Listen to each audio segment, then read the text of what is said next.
रंजन चौधरी को भारी पड़ सकता है।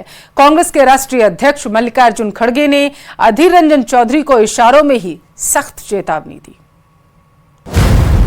मैं उनसे भरोसा नहीं करते, गठबंधन छोड़ के भागी उन्होंने।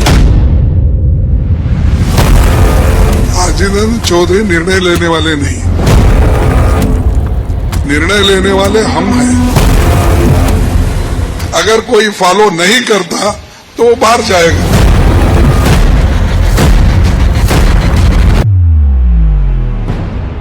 बंगाल में सत्ताधारी तृणमूल कांग्रेस की अध्यक्ष और सीएम ममता बनर्जी को लेकर कांग्रेस में तलवारें खींचती नजर आ रही हैं। नौबत यहां तक आ गई है कि शनिवार को कांग्रेस के राष्ट्रीय अध्यक्ष मल्लिकार्जुन खड़गे ने बंगाल कांग्रेस के अध्यक्ष अधीर रंजन चौधरी को अल्टीमेटम दे दिया और साफ कह दिया कि अगर अधीर रंजन चौधरी अपनी हद से बाहर गए तो उन्हें पार्टी से भी बाहर जाना पड़ेगा। तो नेचुरली वो गठबंधन के साथ है, ये स्पष्ट है। अब रही बात अधीर रंजन चौधरी की, अधीर रंजन चौधरी निर्णय लेने वाले नहीं, निर्णय लेने वाले हम हैं। कांग्रेस पार्टी है, हाईकमांड है, इसीलिए वो हम जो निर्णय लेंगे वही सही होगा। मैंने कहा कि हाईकमांड हम हैं, हम जो तय करेंगे फॉलो करें। अगर कोई फॉलो नहीं करता तो वो बाहर जाएगा।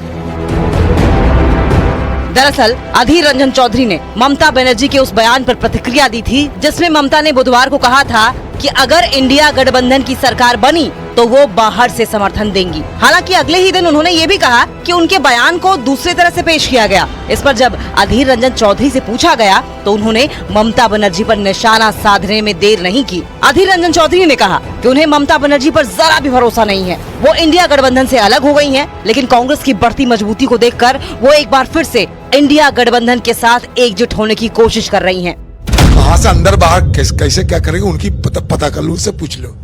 मैं उनसे भरोसा नहीं करते, गठबंधन छोड़ के भागी उन्होंने। उनकी बातों पे कोई भरोसा नहीं। अगर बीजेपी की तरफ ज्यादा भारी रहे तो वो उस तरफ भी जा सकते। मुझे उनके ऊपर कोई भरोसा नहीं कि गठबंधन तोड़ने वाली ममता बनर्जी सबने देखा है, अभी दुहाई देना शुरू कर दी। इसका मतलब ये कि कांग्रेस पार्टी और दूसरे गठबंधन जो है, कांग्रेस पार्टी के साथ दूसरे जो गठबंधन है वो सत्ता पे आ रहे हैं। इसके लिए अभी अभी मतलब जिसको कहते हैं कि लाइन लगाना शुरू कर दिया ममता बनर्जी। चलो, अधीर रंजन चौधरी की बस यही बात मल्लिकार्जुन खड़गे को नागवार गुजरी। शनिवार को जब उनसे अधीर रंजन के बयान का हवाला देकर पार्टी का रुख पूछा गया तो मल्लिकार्जुन खड़गे अधीर रंजन चौधरी पर बिफर पड़े। उन्होंने साफ कह दिया कि ममता बनर्जी पर फैसला लेने का हक अधीर रंजन चौधरी को नहीं है। मल्लिकार्जुन खड़गे के इस बयान पर अधीर रंजन चौधरी भले ही जुड़ गए हों, लेकिन टीएमसी नेताओं के चेहरे पर मुस्कान दौड़ गई, क्योंकि बंगाल में कांग्रेस को एक भी सीट नहीं देने वाली ममता बनर्जी पर अधीर रंजन चौधरी लगातार हमलावर हैं, जो टीएमसी नेताओं को कहीं न कहीं खटक जरूर रहा था। अब अधीर रंजन को खड़गे की चेतावनी के बाद टीएमसी ने कहा कि खड़गे को ये चेतावनी बहुत पहले ही दे देनी चाहिए थी। ममता जी हमारा लीडर्स, हमारा पार्टी को अटैक कर रहा है, भाजपा को ऑक्सीजन दे रहा है, और मल्लिकार्जुन खड़गे जी ने आज बोल रहा है, ये तो बहुत पहले बोलना चाहिए था, बहुत आगे बोलना चाहिए था, बहुत देर कर दिया। हम लोग ठीक है, उन्होंने बोला है, लेकिन बहुत देर में बोला है। अभी तक बंगाल में सिर्फ 18 सीटों पर वोट डाले गए हैं। अभी राज्य में 3 चरणों का चुनाव होना बाकी है और 24 सीटों पर धुआंधार प्रचार जारी है। इस बीच खड़गे के बयानों से ये साफ है कि कांग्रेस आला कमान का रुख तृणमूल कांग्रेस और ममता बनर्जी के प्रति नरम है, लेकिन अधीर रंजन चौधरी इसे स्वीकार करने के लिए तैयार नहीं है। टीएमसी को लेकर कांग्रेस में भीतर खाने चल रहा घमासान अब उजागर हो गया है, जिसके बाद आने वाले दिनों में पश्चिम बंगाल में राजनीतिक हलचल बढ़ सकती है।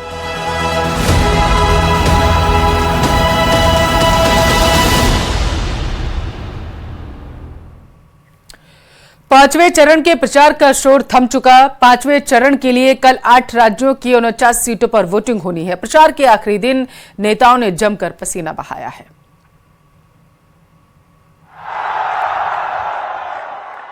भारत माता की, भारत माता की जय श्री राम। 7 चरण में हो रहे 2024 के लोकसभा चुनाव के 4 फेज की वोटिंग हो चुकी है। शनिवार शाम को 5वें चरण के प्रचार का शोर भी थम गया। प्रचार के आखिरी दिन नेताओं और उम्मीदवारों ने जमकर पसीने बहाए। 20 मई को 5वें चरण की वोटिंग। पांचवें फेज में 8 राज्यों की जिन 49 सीटों पर वोटिंग होनी है उनमें यूपी की 14, महाराष्ट्र की 13, पश्चिम बंगाल की 7, उड़ीसा की 5, बिहार की 5, झारखंड की 3, जम्मू कश्मीर की 1 और लद्दाख की 1 सीट शामिल है। बिहार की जिन 5 सीटों पर 20 मई को वोटिंग है उनमें सीतामढ़ी, मधुबनी, मुजफ्फरपुर, सारण और हाजीपुर सीटें शामिल हैं। पांचवें चरण का चुनाव बेहद महत्वपूर्ण माना जा रहा है क्योंकि बिहार के चर्चित और दिग्गज नेता चुनाव मैदान में हैं।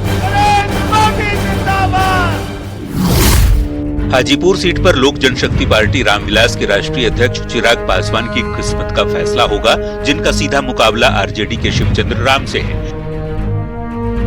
हाजीपुर सीट चिराग पासवान के पिता रामविलास पासवान का गढ़ रहा है, जहां से रामविलास पासवान ने जीत का वर्ल्ड रिकॉर्ड बनाया था। वहीं सारण सीट पर लालू प्रसाद की बेटी रोहिणी आचार्य के भाग्य का फैसला भी इसी चरण में होना है। सारण में रोहिणी की टक्कर 3 बार से सांसद रहे राजीव प्रताप रूडी से है। सीतामढ़ी में जेडीयू प्रत्याशी देवेश चंद्र ठाकुर का मुकाबला आरजेडी उम्मीदवार अर्जुन राय से है। मधुबनी से बीजेपी उम्मीदवार अशोक यादव का मुकाबला आरजेडी उम्मीदवार अली अशरफ फातमी से है।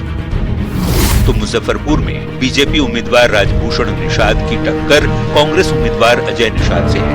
अजय निषाद लगातार 2 बार बीजेपी के टिकट पर मुजफ्फरपुर से लोकसभा का चुनाव जीत चुके हैं, लेकिन इस बार बीजेपी ने टिकट काट दिया तो वे कांग्रेस के टिकट पर चुनाव मैदान में उतर आए। 2019 में इन सभी 5 सीटों पर एनडीए का कब्जा रहा था। झारखंड की बात करें तो लोकसभा चुनाव के 5वें चरण में झारखंड की 3 सीटों पर चुनाव हो रहे हैं। झारखंड में चतरा, कोडरमा और हजारीबाग सीट पर चुनाव है। चतरा में बीजेपी के कालीचरण सिंह का मुकाबला कांग्रेस के कृष्णानंद त्रिपाठी से है। तो कोडरमा में बीजेपी की अन्नपूर्णा देवी की लड़ाई सीपीआई-एमएल के विनोद कुमार सिंह से, जबकि हजारीबाग सीट पर बीजेपी के मनीष जायसवाल का मुकाबला कांग्रेस के जयप्रकाश नाइक पटेल के साथ है। 5वें चरण में जिन 49 सीटों पर चुनाव हो रहा है, 2019 में उन ज्यादातर सीटों पर बीजेपी और उनके समर्थकों की ही जीत हुई थी।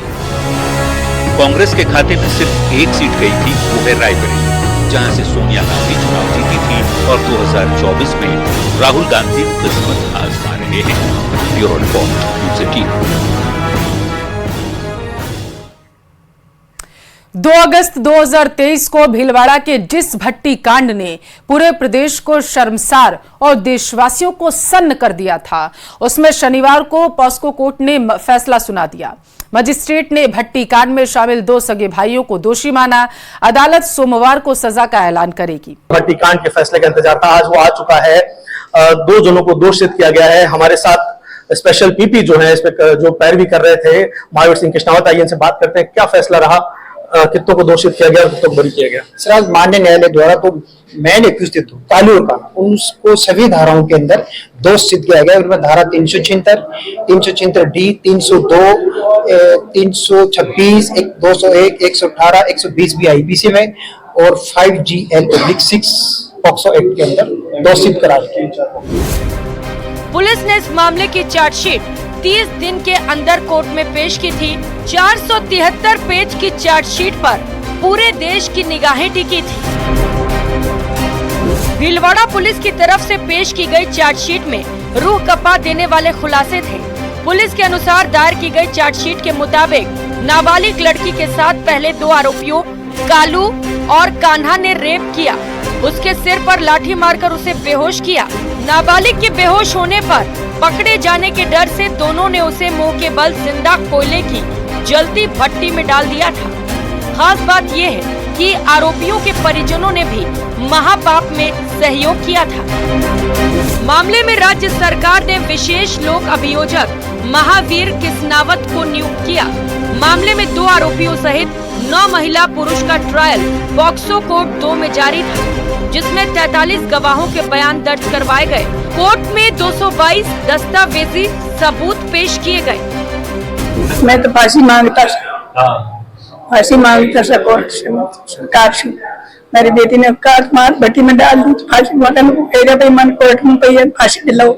9 जना साथ में 2 मैन मार बालन कितना सरकार बाहर काट बट्टी में डाल दी, फिर उन्होंने बाहर काट दिया।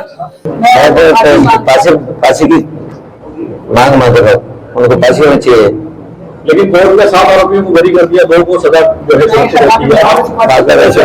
जो है मंजूर पड़े सवाल। और आगे हाईकोर्ट में जाएंगे, उनको फांसी होनी चाहिए। फांसी निर्दोष बच्चे ने मारी ने जिंदगी भट्टी में जलाई और तगड़ा किया। अब मामला समझ लीजिए, 2 अगस्त 2023 का है मामला। मवेशी चराने के लिए बच्ची खेत में गई थी। दोपहर तक जब माता पिता ने बेटी को नहीं देखा तो उसकी तलाश शुरू की। बच्ची के लापता होने की सूचना पूरे गांव में फैल गई। सभी रात करीब 10 बजे तक बच्ची की तलाश करते रहे। वहीं गांव के बाहर खेतों में कालबेलियों के डेरे में कोयला भट्टी जलती देखी गई। ग्रामीणों को इतनी रात बारिश के समय में भट्टी जलने की वजह से शक हुआ, जिसके बाद वहां जाकर देखा तो वहां बच्ची के कपड़े, कड़े, चप्पल और हड्डियां मिली।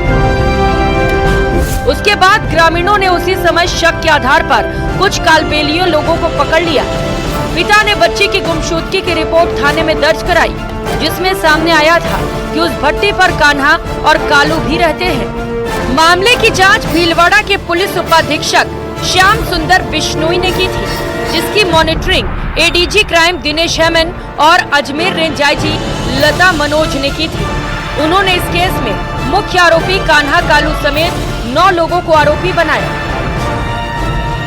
जिसमें आरोपियों की पत्नी, बहन, मां और पिता को आरोपी बनाया गया। कोर्ट ने 7 आरोपियों को बरी कर दिया, जिसके खिलाफ सरकारी वकील हाईकोर्ट जाने की बात कह रहे हैं। बिल्कुल अपील की जाएगी, 100% अपील करेंगे, 100% अपील करेंगे।